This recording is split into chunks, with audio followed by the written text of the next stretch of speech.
Thinking of ordering fiber footing? Just hear me out.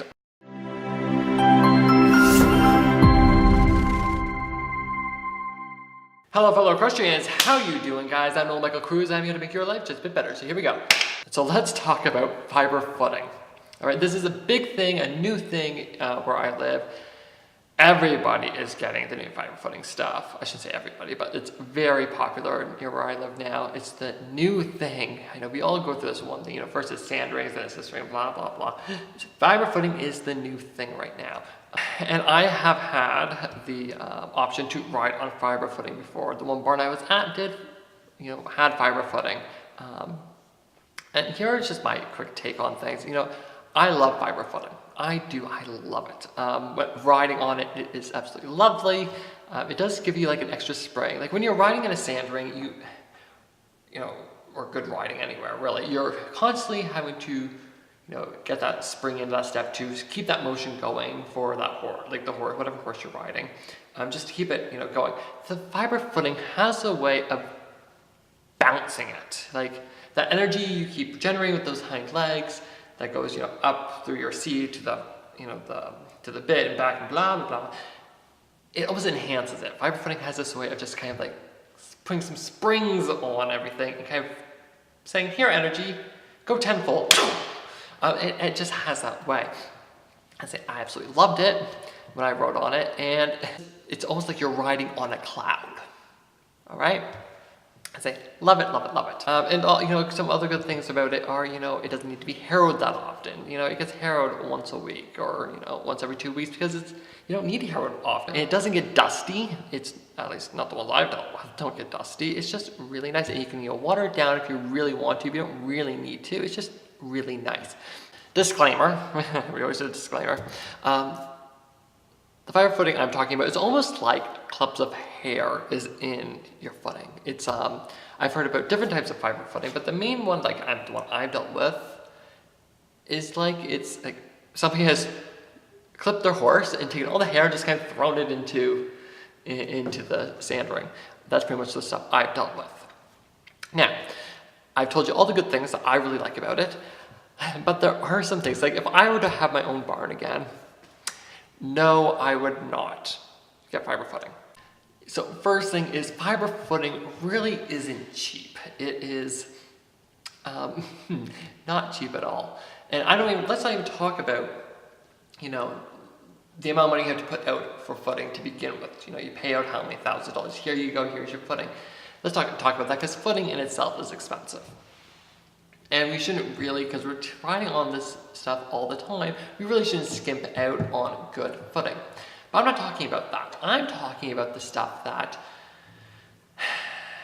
with fiber footing, it's almost like you're kind of like throwing money out the window. Fiber footing, okay, honestly, as I said just previously, think about it like you just clipped your horse, and that's what you're riding on, all right? Mixed with dirt and blah, blah, blah. Go clip your horse, get the pile of hair, now walk through it. It sticks to your shoes, it sticks to your socks, it sticks to whatever. It sticks to your horse's hair, it sticks to everything, right? That's how fiber footing works. So just say, even if you don't have a big arena, you just walk across the arena from, the front door to, the back end door, you're gonna have this fiber footing all over your feet. Now add the hair and mix it with some dirt footing, especially because it keeps its dampness.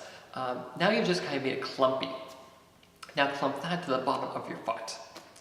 So by just walking from this door to that door to go outside, you have all this footing on the bottom of your foot. It doesn't matter that you took, you kicked off your shoes, or, you picked your horse's feet up, whatever it might be. There's still pieces stuck to your horse's feet. And you're going to go out to the sand ring outside, or you're going to go out to the forest, or wherever you're going to go. And you're going to be tracking that footing out with you. Yes, you kind of go, only like a little bit, Nolan, like whatever. Yeah, but that little bit keeps, growing. It just goes from this to this to this to this to this. And after a year's worth, how much footing have you actually taken out with you? Let's just talk about one horse. Let's talk about, hey, you have borders, say 10 borders. Now you've taken that much and multiply it by 10. Or let's say you have a school, a riding school, and what are the chances of your instructors or your students are really picking out your horse's feet? Right? And now you got all that taken out with you.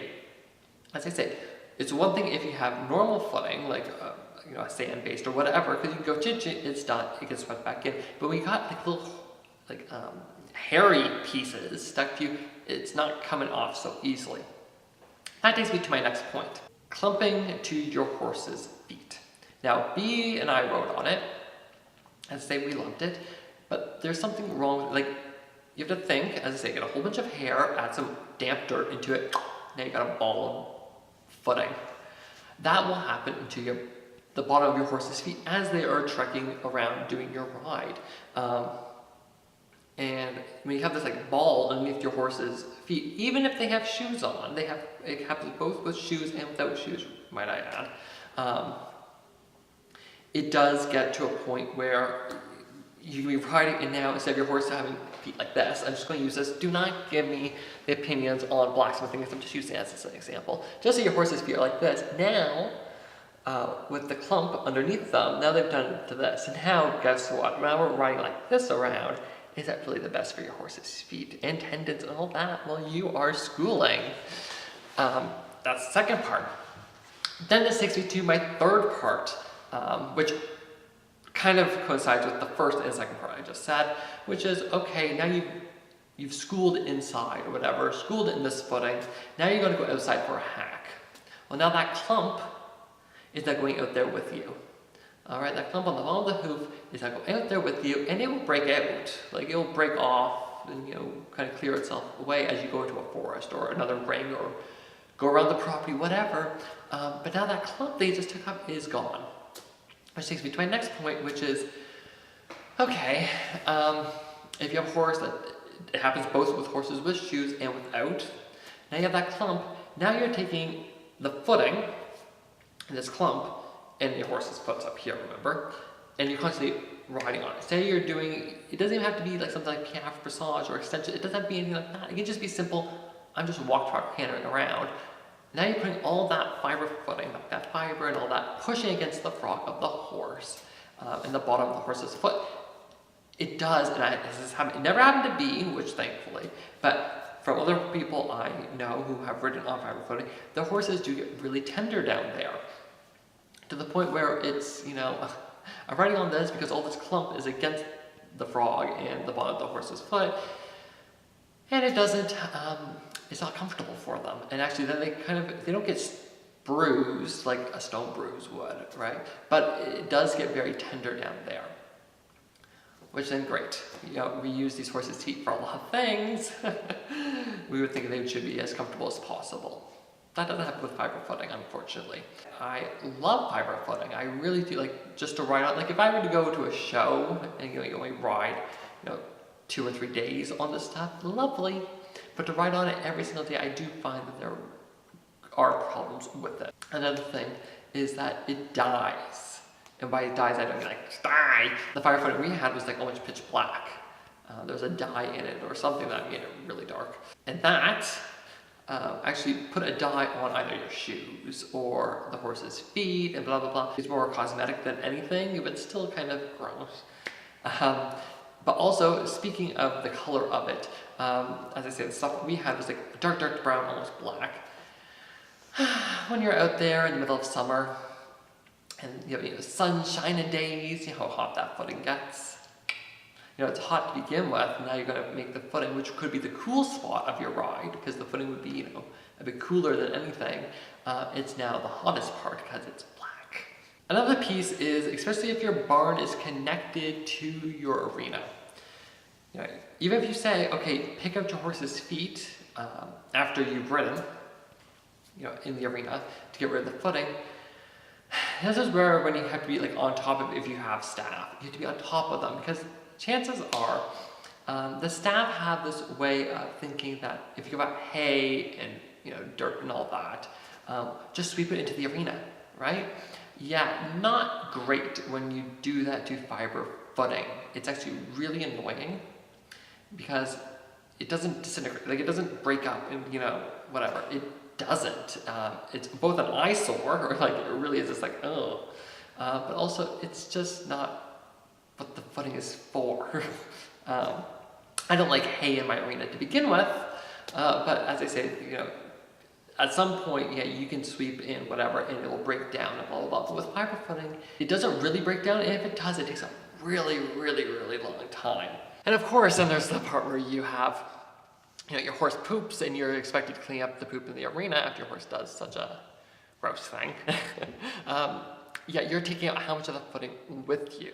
I'm a huge, shake the rake kind of person, but even with fiber, even with my pickiness of how much footing I take with me, even with that, it's difficult with fiber footing. Like, you're just naturally going to take out more because it sticks to everything.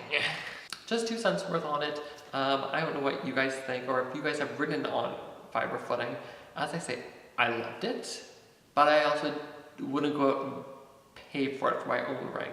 For that exact reason that, it's a lot of money. It's not a lot of money that you have to put out, but there's a lot of money that just kind of gets thrown out the window, which that does happen with footing, but almost like it's encouraging you to spend money where it doesn't need to be needed, or like it doesn't need to be thrown. So that's what I got for you guys today, that, fiber footing. Do we do it? Do we not do it? As I say, I love my riding on fiber footing, but it's a personal thing. So let me know what you guys think. Do you think fiber footing is the way to go? Do you ride on fiber footing? Come on, let me know down below in the comments. And if you haven't followed me on Twitter yet, or Instagram, you should do that now. I mean, the links are in the description below. And I do follow that Horsey account. And while you're at that, you should hit that like button, hit that share button. While you're at that, you should hit that subscribe button too. I do have new videos up every week for your entertainment, but also to kind of explain and shed some light on what this horse world is really up to. I'm Nolan M Cruz, and I will talk to you later. Ciao!